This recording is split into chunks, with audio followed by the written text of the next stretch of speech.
There's also interest in the NBN from abroad.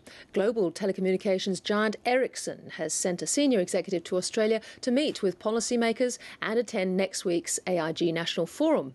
Ulf Pehrsson has been focusing on a single digital market in Europe, and I spoke with him earlier about some of the lessons learned. Ulf Pehrsson, welcome to the programme. Thank you. Now, you're aiming in Europe at what you refer to as a true digital single market. How much of a challenge is that? I mean, Europe's having trouble keeping their currency together at the moment. Well, I think we can concentrate on several things at the same time. And I think it's been recognized that creating this digital single market would have a tremendous growth effect on the European economy. It's been calculated at 4% of GDP. That is exactly the same number that we came up with when we scrapped all the trade barriers within Europe in the 80s and 90s. So it will have a significant effect on our economies. Does it matter whether it's broadband through cable or through wireless? No, definitely not. I think that a part of the program is about, of course, bringing broadband to everyone. And that is, of course, an objective that many governments around the world are aiming at. Yes, we've got President Obama in the United States. He earlier announced a wireless private-funded network. We here are going for 93% fibre to the home via cable.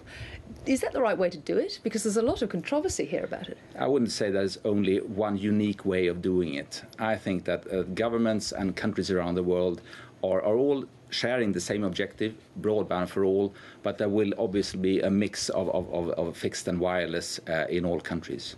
And do you actually think, if you are going to cable up a country, that fibre to the home is required? I mean, not necessarily. Because it's very expensive, that last bit, isn't it? Yes, but I mean, every country will have to make its own choice here. And I think that the benefits of broadband, be it fixed or wireless, they are being recognized. Actually, our studies show that for every new 1,000 broadband users, 80 new jobs are being created.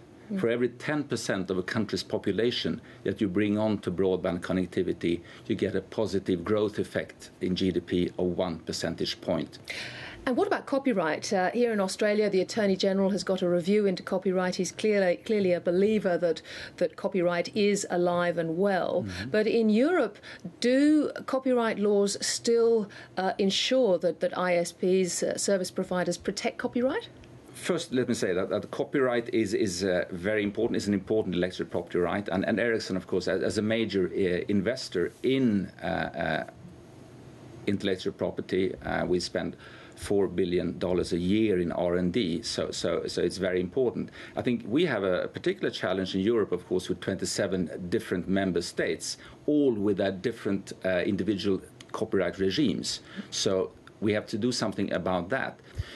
I would say that if you look at it from a consumer perspective, they find it difficult to find legal, to access legal content as the system is set up today. We know when it's being facilitated access to legal content, they will go for it. So we need to stimulate the spread of those solutions, but at the same time, there is a need for reform of copyright, definitely.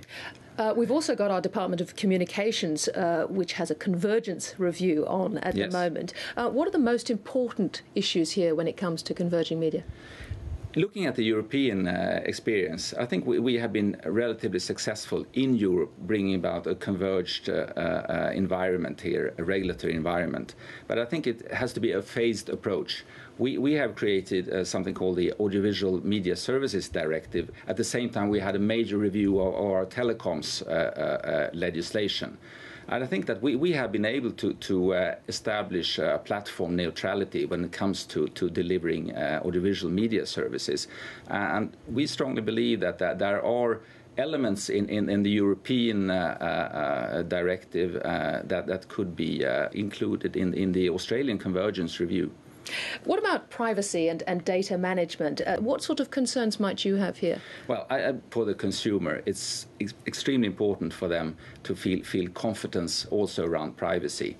And it's an area also where I think there's a great need of international cooperation.